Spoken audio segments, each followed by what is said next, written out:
जब इस मार्ग में आ गए तो कई बार सत्संग में समझाया, संतवाणी से, शास्त्रों के प्रमाण से, कि आप भोजन केवल उतना ही पाइए जो बिना औषधि के आपकी आंतें पचा ले और कब्ज ना होने पावे।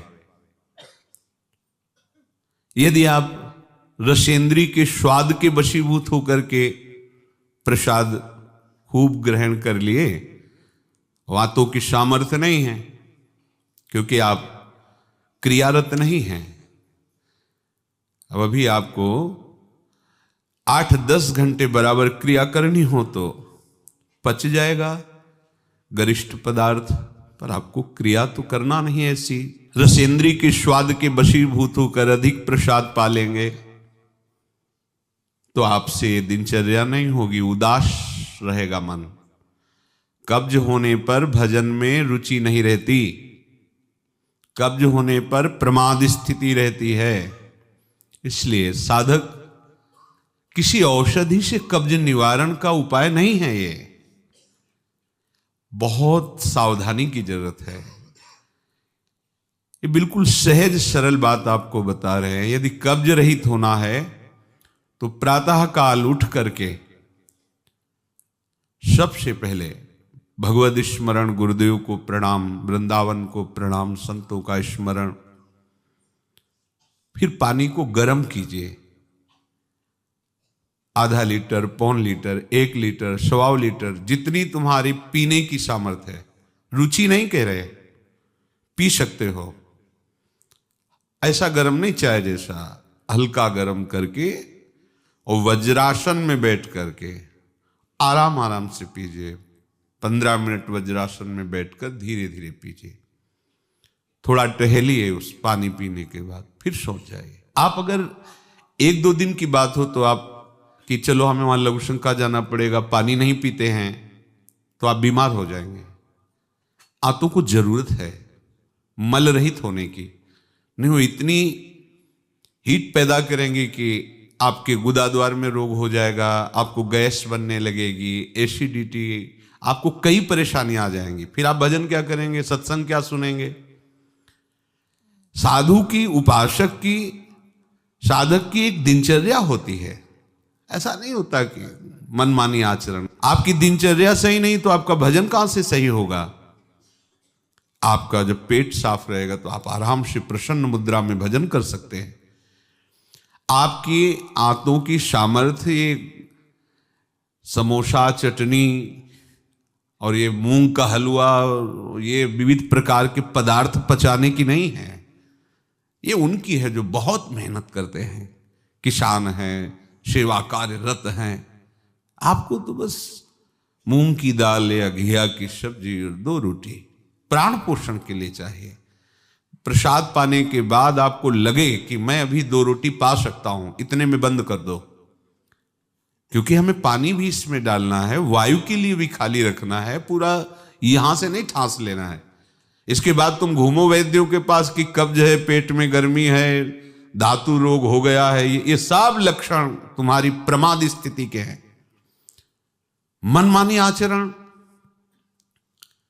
भागवतिक सत्संग के साथ साथ आपकी शारीरिक दिनचर्या के भी सत्संग हुए हैं। ऐसा नहीं कि ऐसी बात पहली बार बता रहे हैं। कब्ज रहेगा तो स्वाभाविक वीर्यपात हो जाएगा। आप गलती के आचरण करेंगे तो नस नाड़ियां इतनी शिथिल हो जाएंगी कि बिना किसी प्रयास के वीर्यपात हो जाएगा। नाना प्रकार की मन की जो वृत्तियां हैं उनको रोकने के लिए पहले हमें थोड़ा शरीर को स्वस्थ रखना है। स्वस्थ रखने का मतलब चर्बी बढ़ाना नहीं है। हल्का भोजन, साधक हो आप, प्रभु के भोग में सब कुछ बन रहा है, वो पा रहे हैं, उनकी महिमा है। हम इतना ले लेते हैं, प्रसाद भी हो गया, अपना जीवन यापन करते हुए भजन कर रहे हैं। कम भोजन, बिल्कुल कम नहीं, पर कम भोजन ये हमारी आध्यात्मिक शक्ति को बढ़ाता है। अधिक भोजन सात्विक हो तो भी तमोगुण बन जाता है। दूध सात्विक है, आप थोड़ा लेंगे सतोगुण प्रकट करेगा, और आप अधिक मात्रा में ले लेंगे, वही सतोगुण बढ़ाने वाला तमोगुण बढ़ा देगा, प्रमाद स्थिति ला देगा। पेट साफ नहीं हुआ और डालते चले जा रहे हो तो क्या होगा? हाथों में वो जलन, ताप ऐसा पैदा होगा कि प्लास्टिक की तरह कड़ा हो जाएगा मल, और वही आपके फिर गुदाद्वार रोग और भी कई तरह के रोग। आप समझते नहीं। अरे भजन करने के लिए हमें जो अध्यात्म में चलना है, हमारी ये शरीर रूपी गाड़ी स्वस्थ होनी चाहिए। प्रारब्ध वशात अचानक कोई भयानक रोग आता है, वो हमें प्रभु सामर्थ्य देते हैं, नाम भगवान सामर्थ्य देते हैं, हम जिनका जप कर रहे हैं। लेकिन हम प्रमाद स्थिति में, तुम इनको पदार्थों को अच्छा समझते हो क्या? प्राण पोषण के लिए केवल जरूरत है, और ऐसा मत समझे कि अच्छे पदार्थ खा रहे। काहे को तुम मन की चक्कर में फंस रहे हो? संयम से चलो। पेट नहीं साफ हुआ, भोजन नहीं पाना मत। खीरा ले लिया, मूली ले ली, काम चला ले। एक बार दोपहर में पा ले 2 खीरा 2 मूली, बस शांत। प्राण पोषण के लिए हो गया, अपने आप साफ हो जाएगा। सुबह जब पानी पियोगे एकदम साफ हो जाएगा। नहीं, भजन कहाँ है? कहाँ है वो वृत्ति जिससे हमें श्यामा श्याम के सुख वाला बनना है? बस यही दुख में घूमते रहो। फिर शाम के बना, दोपहर के बना, सुबह बना, फिर भी तृप्ति नहीं होगी। मान लो मेरी बात, ये माया की चाल है। साधु अपने शरीर पर शासन करता है, इंद्रियों पर शासन करता है। शरीर को जितनी आवश्यकता बस उतना कठोर बनो। इस बात के लिए, अपने लिए कठोर बनो, दूसरे की पवाने के लिए नहीं। दूसरा तो भगवत स्वरूप मान। अपने लिए, हर साधक अपने लिए शासन रखे। पहले से देख लो, एक दिन पा के देख लो, मेरा 4 रोटी से काम चल जाएगा, बाल भोग की जरूरत नहीं। मत पाओ। जब आपका पेट साफ नहीं तो बाल भोग रुकेगा नहीं, राजभोग रुकेगा नहीं, क्योंकि बर्बाद ना हो जाए ना, वो शयन भोग रुकेगा नहीं। और वो फूलता चला जा रहा है, क्रम से मल की परत पे परत जमती चली जा रही। आप इनको समझिए। अभी आप परमार्थ के मार्ग में चले हो, आपको बहुत जरूरी शरीर को हल्का और स्वस्थ रखना, नहीं आपसे भजन नहीं हो पाएगा। ये एक दिन का विषय नहीं कि आप सत्संग में आके बैठ गए हो गया। आपको नित्य सत्संग करना है, आपको नित्य वाणी पाठ करना है, आपको नित्य भजन करना है। आपकी दिनचर्या, आपका खान पान बिल्कुल संयमित होना चाहिए। देखो, यदि आप गंदी बातें करोगे, गंदी हरकतें करोगे, तो विश्व में कोई ऐसा वैद्य नहीं कि आपको ब्रह्मचारी दवा से बना दे। मान लीजिए, हमारी प्रार्थना मान लीजिए।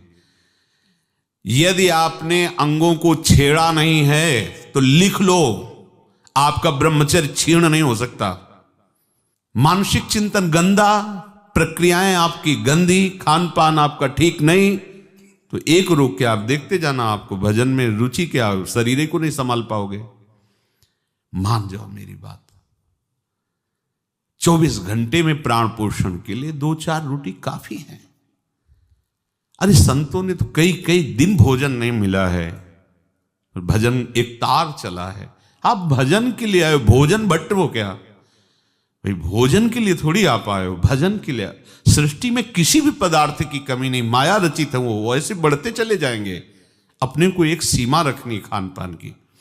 एक नए साधक को देखा कि भोजन पाने के समय एक रस्सी में गांठ बांधे हुए थे, इधर और इधर, और जब उसी गांठ से गांठ ऐसे फिट करके बांध लिया भोजन पाने के पहले। बस जहां पाए तो रस्सी टाइट, जहां रस्सी टाइट हुई तो बस छोड़ दिया, भोजन में ही छोड़ दिया ऐसे। फिर कोई कितना भी प्रयास करो नहीं पाते थे। ये बाहर है, आंतरिक जितेंद्रियता की बात नहीं, इसकी जरूरत नहीं रस्सी की पेट में बांधने की, पर अच्छा लगा। प्रारंभिक स्थिति में ठीक है कि हाँ जहां टाइट होगा तुम खोल, मतलब बंद कर देंगे, तो उसे पहले ही देख लो कि हमें इतना पाना। ये जहर है और ये जीवन है, दोनों बात समझो। अधिक पौष्टिक पदार्थ आपको ब्रह्मचर्य नहीं रहने देगा। अधिक पौष्टिक पदार्थ आपकी आंतें खराब हो जाएंगी, पच नहीं पाएगा, क्योंकि आपसे सेवा नहीं होती। अगर 8-10 घंटे पसीना वाली सेवा हो कि फावड़ा चल रहा है, आप हल जोत रहे हैं, बड़ी मेहनत कर रहे हैं, दौड़ भाग हो रही, चलता रहेगा, आप पाइए पच जाएगा। अब आपको सेवाएं हैं नहीं, आप मनमानी रसेंद्री की तृप्ति के लिए, ये शरीर तो पांच भौतिक ही है ना। उचित आहार कितनी बार समझाएं। जैसे भोजन आवश्यक है वैसे ही जल आवश्यक है, उतना वायु। ये पेट बना हुआ एक थैली है, तुम नहीं हो पेट, तुम नहीं हो रसेंद्री, तुम नहीं हो भोक्ता। काहे को मूर्खतावश ये जो शरीर रूपी गाड़ी मिली इसको नष्ट कर रहे हो और अपनी यात्रा को रोक रहे हो। इसका एक सिद्धांत है, एक हिस्सा अन्न, एक हिस्सा पानी और आधा हिस्सा वायु के लिए रहने दीजिए। ऐसे रखा जाता है, तभी आप देखना ऊर्जा शक्ति आपकी बढ़ेगी, भजन की वृत्ति बनेगी आपकी। अब यहां चारों हिस्सा में अन्न भरा हुआ है और ऊपर से पानी, रुचि नहीं है पीने की, क्योंकि वो अंदर ऐसा जहर बनता चला जा रहा है। जल जब जाता है तो लघु शंका के द्वारा बहुत से ऐसे पदार्थ है जो हमारे शरीर को हानि करने वाले, उनको निकालता है जल। मल की आंतों में जाकर मलाशय में वो मल को गीला करके निकालने की चेष्टा करता है। अब हम भजन को तो देख नहीं रहे हो, भोजन को देख रहे हैं। इस समय ये प्रार्थना मान लीजिए, आपका जीवन स्वस्थ होना चाहिए। अचानक कोई असाध्य रोग आता है तो भगवान सामर्थ्य देते हैं, पर आप खुद अपना नाश कर रहे हैं। अधिक भोजन करने वाला, स्थूल प्राण वाला, चंचल मन वाला कभी भजन में नहीं रुचि हो सकती। सूक्ष्म भोजन वाला, सूक्ष्म प्राण वाला, सूक्ष्म मन वाला भजन करता है। मान लीजिए आप लोग पता नहीं इतने भोजन के पीछे क्यों पड़े हैं। आपके पेट में कब्ज 2 दिन उपवास रहे, नहीं पाना है भाई, नहीं जगह है, पानी अपने आप साफ हो जाएगा। नहीं, भोजन तीनों टाइम डालना है। ऐसी कोई औषधि बनी है क्या कि आप कुपथ्य करते रहो, मनमानी आचरण करते रहो, आप ठीक हो जाओ? अगर बाई चांस किसी को ऐसा कब्ज है तो बताया है आपको, इस वर्षों सेवन की हुई औषधि, जब कभी ऐसा लगा तो छोटी हर 1 चम्मच और 1 चम्मच इसबगोल की भूसी उसमें मिला लीजिए। शाम के 200 ग्राम 250 ग्राम गुनगुना दूध से ले लीजिए। ये ऐसी है कि आपको बार बार परेशान नहीं करेगी, पर ये धीरे से आपके कब्ज को, क्रम को नष्ट कर देगी। जो अंदर बना हुआ कब्ज है वो धीरे धीरे कई दिनों तक बराबर लेते रहिए। पकवान, गरिष्ठ पदार्थ ये उपासक के लिए वैसे ही अनुकूल नहीं, भले कब्ज ना होती तो भी अनुकूल नहीं। आप मूंग का हलवा पाएंगे, आप बादाम पिस्ता पड़े हुए पदार्थ पाएंगे, आप भजन करेंगे। कैसे, मतलब क्या केवल रसेंद्री की तृप्ति ही हमारा उद्देश्य है क्या? कैसे तुम्हें ये बात अच्छी लगती है कि हमें पदार्थ भरपेट पाने? अरे हमें भरपेट भजन करना है। अब वो देखने को नहीं मिलती वो बात जो पुराने साधकों में एक जलन होती है, एक ताप होता है भगवत प्राप्ति के लिए। हर समय भजन के लिए व्याकुल रहता है, उपाय करता रहता है, नई नई युक्तियां सोचता है भजन के लिए। और हम नई नई युक्तियां सोचते हैं भोजन के लिए। आज ये कब तक खाते रहोगे? शरीर को कब तक पोषित करते रहोगे? मरेगा, नष्ट होगा। जिस काम के लिए है वो काम बना लो। ये तुम्हारा शरीर नहीं है, तुम शरीर नहीं हो, ये नष्ट होगा, मान लीजिए। आप यदि गलत क्रिया नहीं कर रहे हैं और आपका पेट साफ है तो विश्वास मानो, ये ब्रह्मचर्य वो चीज नहीं कि स्वाभाविक नष्ट होती जाए। जिनको ये है कि होती है, तो यदि 8 दिन में आपने नष्ट किया है और अब आप रोकना चाहते हैं तो वर्षों आप नहीं रोक सकते। वो 8 दिन 10 दिन के अंतर्गत नष्ट होगा, स्वाभाविक नष्ट होगा। अगर आप छेड़ेंगे नहीं तो धीरे धीरे अंतराय बनता चला जाएगा, एक दिन आप ब्रह्मचारी हो जाएंगे। अगर आप कोई ऐसी गलत क्रिया करते हैं, गलत आहार करते हैं, तो ही ऐसा है। नहीं, ये कोई ऐसी नहीं कि स्वाभाविक प्रवाहित होता रहे, ऐसा नहीं। ये आपकी गलती का परिणाम है। आपने बहुत ही गलत कार्य किए, अपने ऊपर गलत किया, इसीलिए आपकी ये दुर्दशा है कि आपकी धातु जाते। ये धातु रोग जानते हो किनको होते हैं? विषयी पुरुष को, पामरों को, जो नीच प्रकृति से नीच क्रियाएं करते हैं। ऐसे ये धातु कोई ऐसी चीज थोड़ी कि स्वाभाविक निकल जाती है, ऐसा नहीं है। एक मनोवाह नाड़ी है अंदर। भीष्म पितामह जी परम ब्रह्मचारी हैं, वो वर्णन करते हैं। अगर उसको ताप नहीं पहुंचा मनोवाह नाड़ी को तो वीरपात हो ही नहीं सकता। ये तभी पात होता है जब उसका ताप की 2 प्रक्रियाएं, पहला चिंतन, दूसरी क्रिया। अगर आपने कामाशक्त होकर चिंतन किया तो कामाग्नि मनोवाह नाड़ी को ताप से युक्त कर देगी। अब वो क्रिया हो ना हो, वो आपका नष्ट हो जाएगा। आपने कोई क्रिया की तो नष्ट हो जाएगा, नहीं कोई सवाल ही नहीं उठता। ये नई नई अवस्था के बच्चे धातु रोग से ग्रसित हो रहे हैं, कमर दर्द कर रही है, आंखों में कम दिखने लगा है, ये परेशानियां, वो परेशानियां। इसका कारण आप हैं। आप देखिए ना, इस विषय पर कोई चर्चा नहीं करना चाहता, ना सुनना चाहता है। केवल पशुवत आचरण के लिए छूट मिल जाए बस, सावधान रहिए। ये जीवन खिलवाड़ नहीं, चाहे आप गृहस्थ हो चाहे विरक्त हो। ये जो ब्रह्मचर्य है ये आपको अच्छा गृहस्थ बनाएगा, ये ब्रह्मचर्य आपको अच्छा उपासक बनाएगा। अगर आप इसको यूं ही छीण करते रहे, चाहे गृहस्थ हो या विरक्त हो, तो आप किसी काम के नहीं रह जाएंगे।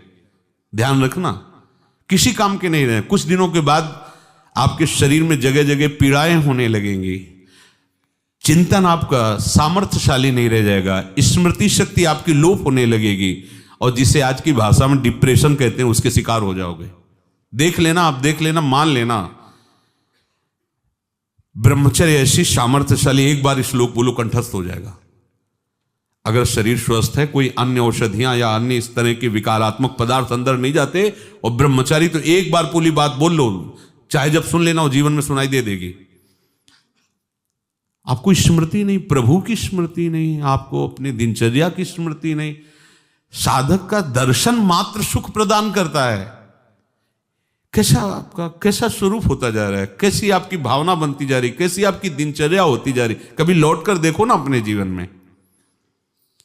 सबसे प्रार्थना है, केवल प्राण पोषण के लिए ही भोजन है, स्वाद के लिए नहीं है। ये इंद्रियों के विषयों में मत फंसो। कुछ दिन तो आप ऐसा करके देखो। अब ऐसा भी नहीं कि हट करके आप शरीर को नष्ट करने वाला चेष्टा शुरू कर दो, वही हम आधी रोटी पाएंगे या ऐसा नहीं, तो कै दिन चलेगा। युक्ताहार विहार से उचित भोजन करो।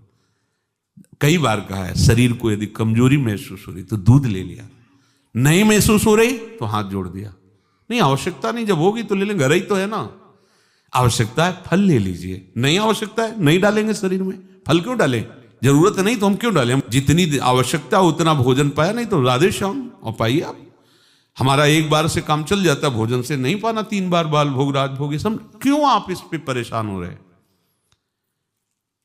ऐसी ये दिनचर्या आप लोगों की कोई भी हो ठीक नहीं है। आप भगवदाकार वृत्ति नहीं कर पाएंगे। वृत्तियां तो वही, चाहे शरीर में लगा लो चाहे प्रभु में लगा लो। तो यहां प्रभु कह रहे योन्ता सुखोन्तरा रामस, जो केवल अपने आराध्य देव के सुख में सुखी रहता है, आराध्य देव के सुख वाला है। और यहां विषयों के सुख वाला हम बनना चाहते हैं और चलते हैं परमार्थ के मार्ग पर। सावधान रहिए, बाह्य विषय दुख योनया हैं। आप देख लीजिए, भगवान के वचन हैं, इनसे दुख ही प्रकट होगा। उचित आहार, बहुत संयम चाहिए साधु को, बहुत संयम चाहिए। चाहे साधु का मतलब हम केवल भेष से नहीं ले रहे, साधुता के मार्ग से ले रहे हैं, भगवत प्राप्ति के मार्ग से ले रहे हैं। ये आहार विष भी है और अमृत भी है, दोनों बातें जान लीजिए। क्षुधा रूपी व्याधि की केवल चिकित्सा भोजन से करनी है। ये विलासिता बंद करो अपनी जबान की। बनने को सृष्टि में सब कुछ है, सब कुछ के भोक्ता हो क्या तुम? ऐसे श्री जी की रसोई में सब कुछ बन रहा है, तुम सबके भोक्ता हो क्या? प्रसाद में वो देखा जो हमारी आते पचा सकती, थोड़ा डालो, रात दिन भजन में रहो। जो अधिक भोजन करने वाला है वो मानसिक निरंतर नाम जप नहीं कर सकता, पक्का नहीं कर सकता। बातें बनाने से नहीं होती, जब मार्ग में चला जाता